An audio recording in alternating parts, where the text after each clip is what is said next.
Fala, Tanak! Nesse vídeo a gente vai falar sobre Itaúsa. Teve um evento chamado Panorama Itaúsa 2023 que o CEO e vários outros CEOs também da holding inteira vieram para falar para os investidores o que esperar de Itaúsa. E ele falou uma coisa que os investidores vão amar. E talvez a Itaúsa vai voltar a ser a velha pagadora de dividendos.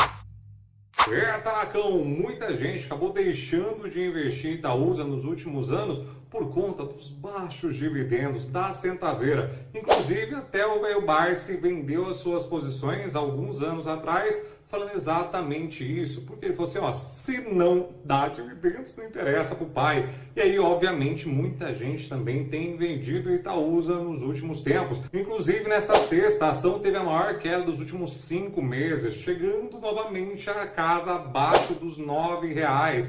E será que teve alguma coisa a ver com esse evento que a Itaúsa fez? Será que ela vai voltar de fato a ser a velha pagadora de dividendos, Japão? Mas antes pro vídeo, já se inscreve no canal japonês, toca também pra flauta, garagata, deixa um comentário gostoso aí pra nós, pra toda vez que esse japonês com barba de crochê, voz Silvio Santos, Celso Portiolli e Sabrina Sato num corpo só, apareça aí na sua TV, no seu celular, no seu computador e você clique, porque cada vez mais eu preciso aparecer para mais tanaquinhas começar a investir na bolsa. Quanto mais gente investir na bolsa, mais a bolsa sobe e mais você fica boizão. Então ajude o japonês a te ajudar. E para quem não sabe, além do investir cursado, o japonês também é sócio de uma corretora que é banco hoje em dia também, que é a EQI Investimentos. Lá a gente atende clientes acima de R$40 mil, o japonês atende clientes acima de R$10 milhões.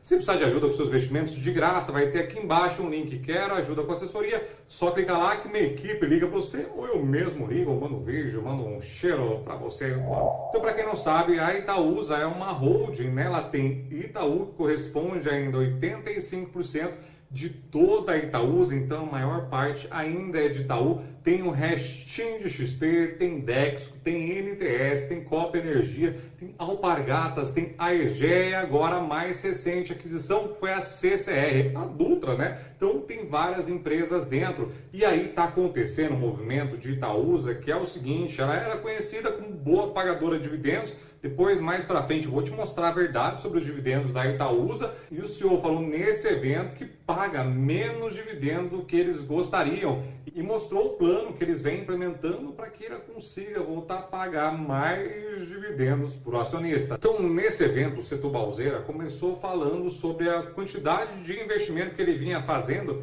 desde 2017 até agora. Foram mais ou menos 11 bilhões de reais. E aí ele passou por todas as empresas, citando inclusive desinvestimentos que ele fez ao longo do caminho. Citou também, Brasil, uma parte muito importante disso aqui, que ele está fazendo nessa hold agora, que é quase uma baixinização do seu portfólio, né? Ele está focando em áreas que são essenciais para todo ser humano e basicamente podem crescer também ao longo do tempo. E aí essas áreas todas correspondem mais ou menos a 12% do PIB. Então, se você olhar aí 12% do PIB, vai ter alguma dessas empresas que a Itaúsa vem investindo desde então. E ele falou também dos retornos, que são bastante grandes. E ele falou também do setor. Nos últimos 10 anos, a Itaúsa retornou para o investidor 219%, enquanto o Itaú retornou 235%. Também ele falou desde a aquisição que a NTS rendeu 397%, e a Copa 174. Aí deu um miguezinho com a EGEA também. Ele mostrou aqui que desde 2021 até 2023 o CAGR EBITDA subiu 64%.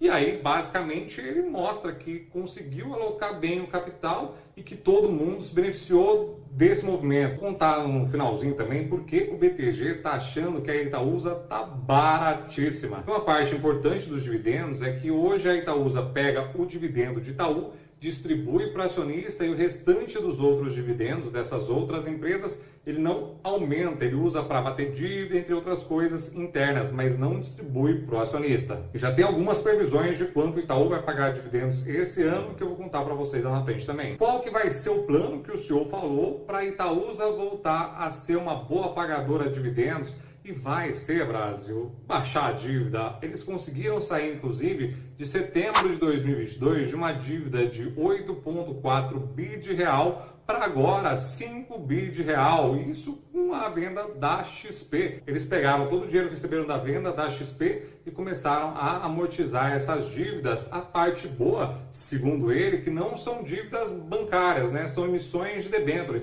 Só que, como a taxa de juros está muito alta, isso está custando para a Itaúsa R$1 bilhão por ano, e para a empresa que vive só dividendos, segundo ele, está pesando muito. Então, o foco dele agora é conseguir cada vez mais ir abatendo essas dívidas, de repente antecipando o resgate de debêntures. Então, vai ter vários esforços nesse sentido. Recentemente, a AEG emitiu cada debênture topzera de taxa pro investidor que comprou a debênture, que é linda, maravilhosa, mas para a empresa assume um passivo gigante, porque a taxa de juros, como você sabe, aí está muito alta e deve continuar alta cada vez mais. Inclusive, eu fiz um vídeo explicando um pouquinho dessa treta que está acontecendo no mundo todo e quais vão ser os impactos que vão ter na taxa Selic, na taxa de juros americanas, na bolsa e até onde investir. Vou deixar aqui embaixo para vocês verem. E continuando os planos, agora o que ele falou, que ele já fez os investimentos, né, esses iniciais pelo menos, e agora precisa fazer a maturação dos investimentos. Ele acredita sim que essas empresas, por estarem no setor perene,